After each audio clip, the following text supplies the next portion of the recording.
ওনাকে শুনুন, ওনাকে পদত্যাগ করতে হবে, স্বাস্থ্যমন্ত্রী পুলিশ মন্ত্রীকে পদত্যাগ করতে হবে, নাহলে কৈফিয়ত দিতে হবে, ওনার হাইওয়েটিকে ডেকে পাঠাতে হবে, নাহলে লাগাতার এখানে অবস্থান চলবে। উনি কি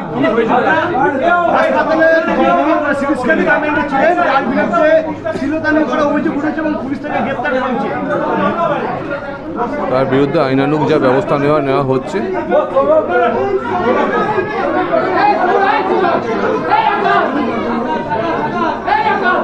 আপনার চেম্বারে এই ধরনের ঘটনা কেন হলো?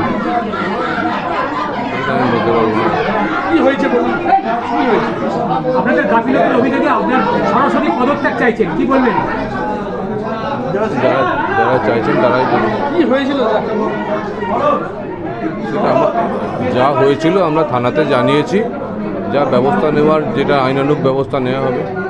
কি হয়েছিল? কি হয়েছিল আমি তো ঘটনাস্থলে ছিলাম না, আমি সঠিকভাবে বলতে পারবো না। আপনাদের পক্ষ থেকে কোনো ডায়েরি করেছেন থানায়? হ্যাঁ, করেছি। যেটা মূলত অভিযোগ আপনার বিরুদ্ধে, এইরকম একটা রাত্রিবেলা যখন নাবালিকাকে টেস্ট করাতে নিয়ে যাওয়া হচ্ছে, কেন কোনো মহিলা কর্মী ছিল না? এক, দুই হচ্ছে এই মলেস্টেশনের যে ধরনের অভিযোগ উঠেছে, তারপরে আপনি পুলিশ যা ব্যবস্থা নেওয়া নিয়েছে, সেখানে সুরক্ষার ব্যাপারে আপনি কি ভাবছেন? সুরক্ষা আরও বাড়ানোর জন্য আমরা চেষ্টা করছি। কারণ পুলিশ তো আপনাদের হাসপাতালে পুলিশ তো দায়িত্ব ছিল, তারপরে কি এই ধরনের কেন ঘটনা ঘটলো? সেটা পুলিশেই বলতে পারবো, আমি বলতে পারবো না। যখন আরজি করের মতো ঘটনায় উত্তাল গোটা দেশ, সেখানে হাওড়া হাসপাতালে আপনি একজন সুপার হিসাবে দায়িত্ব নিয়ে কি বেশি প্রিপারেশন নেওয়ার প্রয়োজন ছিল না, বা নেই এখনো? সিটি স্ক্যান মেশিন খারাপ ছিল গত 3-4 দিন ধরে, হঠাৎই এক সময় ঠিক হয়েছিল, সেটাও কিন্তু ওরা সঠিকভাবে জানায়নি। একটা গুরুত্বপূর্ণ হাসপাতাল, সিটি স্ক্যান মেশিন খারাপ, সেটা তো অনেক রোগী তো সমস্যা হতে পারে এখানে। মেশিনটা জায়গায় ওদের নতুন মেশিন আসবে, সেরকম সব ঠিক হয়ে আছে। গত 3-4 দিন ধরে মেশিন খারাপ ছিল, এবার ওরা সন্ধেবেলায় কখন ঠিক হয়েছে সঠিকভাবে জানায়নি। ওরা পার্সোনালি ওয়ার্ডে ওয়ার্ডে খবর দিয়ে পেশেন্ট নামিয়েছে। আমি যদি জানতাম আমরা নিশ্চয়ই ব্যবস্থা নিতাম। এটা কি বিপিপি স্ক্যানটা কি বিপিপি মডেলে চলে? আপনারা কারা চালায়? Calcutta heart research centre. আপনারা জানিয়েছেন যে খারাপ হয়েছে, তার নোটিশ দেওয়া বা কিছু, তার জন্য ব্যবস্থা জানিয়েছেন? হ্যাঁ, এটা অনেক পুরানো মেশিন হয়েছে, ওদের মাঝে মাঝে এরকম খারাপ হয়। সেটা লিখিত জানিয়েছিলেন? ওর জায়গায় নতুন যে মেশিন আসবে তার টেন্ডার কোটেশন অবধি স্বাস্থ্য ভবন থেকে হয়ে গেছে। কিন্তু তার আগে কি লিখিত জানিয়েছিলেন?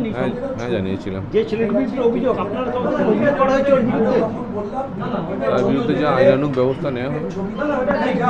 হাসপাতাল চত্বর জুড়ে দেখা যাচ্ছে অবৈধ অ্যাম্বুলেন্স থেকে শুরু করে দালাল বাসদের রমরমা। আপনি কি ব্যবস্থা নিয়েছেন? Law and order mainly maintain করার কথা পুলিশকেই মেনটেন করতে হবে। কিন্তু সেই অবৈধ অ্যাম্বুলেন্স রাখা হয় বাইরে, প্রচুর পয়সা নেওয়া হয়, সেগুলো কি আপনি জেনেও আপনি কেন চুপ করে বসে? ল অ্যান্ড অর্ডার মেনটেন করার কথা পুলিশের, হ্যাঁ, পুলিশকে মেনটেন করতে হবে। সেটা জানিয়েছেন পুলিশকে? হ্যাঁ।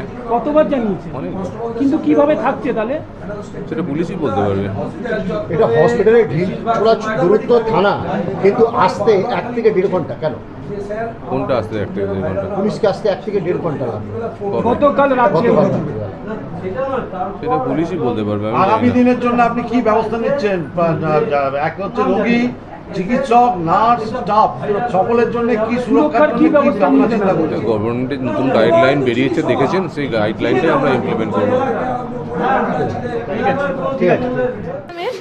সেই মেয়েটির সঙ্গে রাত্রিবেলা স্ক্যানিং রুমের ভিতরে মোলেস্টেশনের ঘটনা ঘটে। বাচ্চাটির হাতে কালশিটের দাগ ইত্যাদি ইত্যাদি। পুলিশ তাদের ধরেছেন, কিন্তু আমরা বলছি শুধু একটা ধরলেই তো হবে না, গ্রেপ্তার করলেই হবে না। মানে ভাবুন কতটা সাহস একটা লোকের হতে পারে।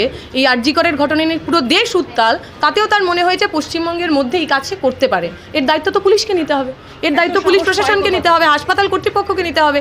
কর্তৃপক্ষ বলছে তিনি জানেনই না, এমন যে ঘটনা হয়েছে তিনি নাকি জানেনই না। সুপারকে বললেন যে তিনি দায়িত্ব নিচ্ছেন, এরকম কোনো ঘটনা আর হবে না, এরকম ঘটনা যদি হয় তাহলে নাকি উনি পদত্যাগ করবেন।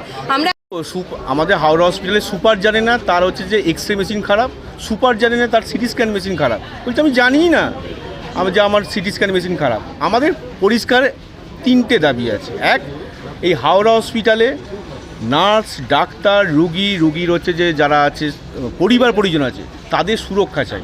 2, উনি প্রতিশ্রুতি দিয়েছেন 3 দিন সময়, 3 দিনের মধ্যে এই যে লুফলসগুলো আছে অন্তত সমস্ত জায়গায় হচ্ছে যে মহিলা নার্স হচ্ছে যে ডেপুট করতে হবে। আর 3 নম্বর দাবি, এই অপদার্থ স্বাস্থ্যমন্ত্রীর পদত্যাগ চাই, এই 3টে দাবি আমরা করে এসেছি। আজকে আপনাদের কি কাকে ডেপুটেশন দেবো? যে নিজের হসপিটাল সম্বন্ধে জানে না তাকে ডেপুটেশন দেবো? জানেই না তার সিরিজ না না এই তো মেটার্নিটি একটা ঘটনা, মেটার্নিটি সামনেই হলো, একজন পেশেন্টের পার্টি সেখানকার যে আছে স্টাফ আছে, সে বলছে সুপারকে আমি বুঝে নেব, তার স্টাফ তাকে বলছে বুঝে নেব, ওপেন ক্যামেরার সামনে আপনাদের সবার সামনে বলছে। সরকারি এই স্টাফ অবস্থা, নয়, ক্যাজুয়াল স্টাফ। গ্রহণযোগ্যতা ওর তো গ্রহণযোগ্যতা নেই, তাই গ্রহণযোগ্যতা জায়গা আছে। দেখবেন এই রাস্তার ওপারে হচ্ছে যে একটা সিএমওইচ ডিপার্টমেন্ট আছে, আমরা হচ্ছে যে 6 তারিখে যাচ্ছি 3 দিন ওখানে। পরে আপনাদের যদি ব্যবস্থা না নেয় সুপার, কি পরিকল্পনা? সিএমওইচ ঘেরাও হবে 6 তারিখ, সিএমওইচ ঘেরাও হবে, এসএফআই, ডিওয়াইএফআই এবং অ্যাডভা মহিলা সমিতির ডাকে সিএমওইচ ঘেরাও হবে 6 তারিখ।